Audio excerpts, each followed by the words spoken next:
درود بر شما دوستان و همراهان عزیز مجموعه حساب تویوب. بهنام رجبی هستم، مدرس دوره آموزش حسابداری مقدماتی. بچه این جلسه ما در قسمت 5 از فصل 5 در این بخش از فصل آموزشی خودمون هستیم و این جلسه قراره که موضوع فرض تداوم فعالیت رو با هم پیش بریم و من بهتون آموزشش بدم. فرض تداوم فعالیت در واقع این فرض به این موضوع اشاره داره که آینده یه واحد اقتصادی که حالا میتونه یه فروشگاه باشه، میتونه یه شرکت باشه، میتونه از یه مغازه خیلی کوچیک شروع بشه تا یه شرکت خیلی بزرگ، آیندهش نامعلومه. حالا سایزش خیلی مهم نیست، آیندهش نامعلومه و در صورت عدم مشاهده شواهد مغایر میتونیم عمرشو نامحدود تلقی کنیم. یعنی داره اینو میگه یه واحد تجاری که از یه فروشگاه خیلی کوچیک تا یه شرکت خیلی بزرگه، عمرش قابل پیش بینی نیست و نامعلومه و اگه شواهدی بر این نباشه که این شرکت، این فروشگاه در حال ورشکستگیه، ما طبق فرض تداوم فعالیت میتونیم عمرشو نامحدود تلقی کنیم. بخش بعدی میگه یه واحد تجاری که همون فروشگاه یا شرکته تا زمانی که از عهده وصول تعهدات خودش بر بیاد در این فرض عمری غیر قابل پیش بینی خواهد داشت. وصول تعهدات چیه؟ یعنی بدهی‌های خودش رو بده، اون چیزایی که باید پرداخت بکنه، هزینه‌هایی که باید پرداخت بکنه رو اگه بتونه پرداخت بکنه و از عهده پرداختشون بر بیاد، میتونه طبق این فرض عمر نامحدود داشته باشه و عمری در واقع غیر قابل پیش بینی هم داشته باشه. بذارید براتون فرض تداوم فعالیت رو یه ذره بازتر بکنم ببینید که اصلا چرا همچین فرض به نظر چرت و پرتی رو ما در حسابداری داریم. چون اولش آدم میخونه میگه خب چه کاریه، ما چرا اصلا باید بیایم عمر یه شرکت رو نامحدود تلقی کنیم؟ بچه دلیل داره.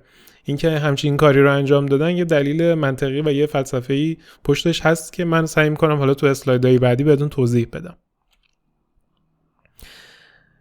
بچه‌ها این منم. فرض کنید این انسانه که اینجا یه آدمکه، این خود منم، همین بهنام رجبی که داره بهتون آموزش میده. اگه الان بیان به من بگن تو تا 5 روز دیگه بیشتر زنده نیستی، خب من طبیعتاً وقتی اینو بفهمم اول شوکه میشم، بعد دیگه اون کاری که دیروز انجام دادم رو نمیام امروز انجام بدم یا فردا انجام بدم. طبیعتاً اون موارد روتینی مثلا ورزش کردنم، مثلا غذا خوردنم، ویدیو دیدنم، فیلم دیدنم، تفریحاتی که دارم، کارهایی که کلا انجام میدم در طول روز، دیگه اون کارا رو نمیام انجام بدم، چون میدونم 5 روز آخر عمرمه و این 5 روز رو سعی میکنم یه مدل دیگه ازش استفاده بکنم. حالا تو اون شرایط نبودم بخوام فکر کنم چه کارهایی میتونم انجام میدم، ولی به هر حال رفتارم دیگه یه رفتار عادی و روتینی که همیشه انجام میدادم نخواهد بود و رفتارم عوض میشه. برای همین ما همیشه وقتی داریم روزمره کارامون رو انجام میدیم، فرض ذهنیمون اینه که عمرمون نامعلوم و نامحدوده. یعنی هیچ وقت نمیایم این خطکشو بذاریم که من تا 60 سال دیگه زندم. من شاید یه سری برنامه‌ریزی انجام بدیم ولی یه خطکش نمیذاریم که من مثلا تا 50 سال دیگه، تا 1 سال دیگه، تا 2 سال، چون واقعا هم نامعلومه دیگه. یعنی ما نمیتونیم عمر خودمون رو پیش بینی کنیم. من شاید همین الان که دارم ویدیو رو میگیرم فرداش مثلا تصادف کنم و اصلا دیگه شما ویدیوهای بعدی رو نبینید، ولی وقتی دارم این ویدیو رو ضبط میکنم و الان دارم به این ویدیو فکر میکنم و به ضبط این ویدیو فکر میکنم، عمر خودم رو نامحدود دارم تلقی میکنم یا یه عمر خیلی درازی رو دارم برای خودم میبینم. شرکت ها هم همینن. وقتی یه شخصیت مجزا داره، وقتی تشکیل شده از واحدهای نیروی انسانی مجزا، از مثلا واحد حسابداریش بگیر، واحد فروشش، واحد انبارش، واحد مدیریتش، خب ببینید یک شرکت تشکیل شده از یک مجموعه ای از انسان‌ها، حالا از یه انسان یا از مجموعه ای از انسان‌ها که این شرکت در طول روز داره تصمیمات مختلفی میگیره. اگه ما بیایم یه ددلاینی بر خودمون بذاریم، یه تاریخی رو مشخص بکنیم که این عمر شرکت ماه، ما رفتار عادی یه شرکت که الان داره فعالیت میکنه دیگه نخواهیم داشت، چون همچنان میدونیم که یعنی فقط داریم خودمون رو آماده میکنیم برسیم به اون روز که این شرکت منحل یا ورشکست بشه. برای همین یه همچین فرضی اومده روی کار و گفته یه واحد تجاری در صورتی که شواهدی وجود نداشته باشه که شرکت در حال ورشکستگی، عمرش نامحدوده. من به نظرم اون زمانی که یک سری آدما نشسته بودن و داشتن مفروضات حسابداری رو مینوشتن، به این سوال برخوردن که خب عمر یه شرکت چقدر باید در نظر گرفته بشه در محیط فرضی که ما می‌خوایم بسازیم و یه سری فرض‌های قبول شده رو بیاریم و واحد تجاری رو در اون چارچوب بگنجونیم. عمر یه واحد تجاری چجوریه که در نهایت به این نتیجه رسیدن که باید یه رفتاری مثل رفتار انسانگونه داشته باشیم، همونجور که انسان‌ها یعنی من و شما فرضمون بر اینه که عمرمون یه عمر طولانی خواهد بود و تمامی اعمالمون در این راستاه، شرکت‌ها هم باید همین قاعده رو داشته باشن و عمری نامعلوم داشته باشن تا زمانی که شواهدی بیاد این رو تکذیب بکنه. بچه امیدوارم که بحث یه ذره سنگین نشده باشه و موضوع رو تونسته باشم به خوبی انتقال بدم. حالا اگه سوالی داشتید حتما تو بحث کامنت ها برای من بنویسین، من شاید بتونم بیشترم توضیح بدم. من به نوبه خودم سعی کردم که خیلی ساده با این موضوع برخورد کنم، اما ساده و در عین حال کامل. حالا باز اگه سوالی داشتید حتما بپرسید. بریم سراغ بخش سوالات متداول. جلسه آموزش امروزمون تموم شد دیگه، برسیم به سوالا و ویدیو رو تمومش کنیم. سوال اول: بر اساس فرض تداوم فعالیت یک مؤسسه عمری نامعلوم و نامحدود داره، آیا این فرض همیشه برقراره یا نه؟ بچه‌ها ببینید خود فرض گفته دیگه در صورت مشاهده شواهد مغایر.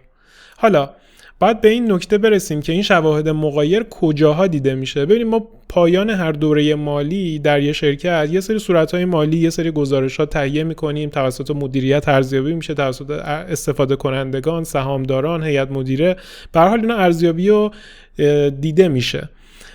و اتفاقی که میفته اینه که ما خب پایان هر دوره مالی اگه شواهدی مغایر بر این باشه که این شرکت عمرش نامعلومه، اون موقع دیده میشه و تصمیم بر این گرفته میشه که این شرکت اعلام ورشکستگی کنه، منحل بشه یا نه ادامه فعالیت خودش رو داشته باشه. پس در واقع این عملیات خود به خود پایان هر دوره مالی داره ارزیابی میشه. سوال بعدی میگه با توجه به این فرض که واحدهای تجاری عمری نامحدود دارن، پس ما به خاطر نامحدود بودن عمرشون باید بیایم به اینا اعتماد کنیم؟ نه. ببینید این مفروضات حسابداری فقط داره یه محیط فرضی رو برای حسابدارها فراهم میکنه، ربطی به مسئله اعتماد و تصمیمات ما برای ارتباط با یه شرکت خاصی نداره. فرض نکنید که مثلا یه شرکتی چون شرکت ثبت شده است و مثلا از این نظر اعتبار داره، حتما ما باید بیایم چون اینجا گفته عمرش نامحدوده بهش اعتماد کنیم. نه. معیارهای اعتماد معیارهای دیگه ایه که حالا شما باید خودتون اینا رو سرچ بکنید پیدا کنید. این ربطی به اعتماد نداره و فقط یه فرض حسابداری برای انجام امور و پیشبرد امور حسابداری در یه سازمان. خیلی ممنون که تا اینجا همراه من بودین. این جلسه آموزشی تموم شد. ما جلسه قبل فرض تعهدی رو با هم رفتیم، جلسه بعد قرار فرض دوره مالی رو با هم دیگه پشت سر بذاریم. ممنونتون میشم اگه از ویدیوها خوشتون اومد ما رو در شبکه‌های اجتماعی در کانال یوتیوب سابسکرایب کنید.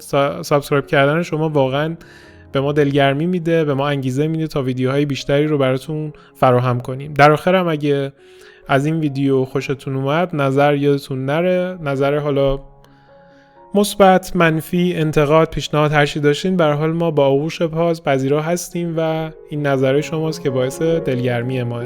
تا ویدیوی بعدی شما رو به خدای بزرگ میسپارم. خدایا رو نگهدارتون.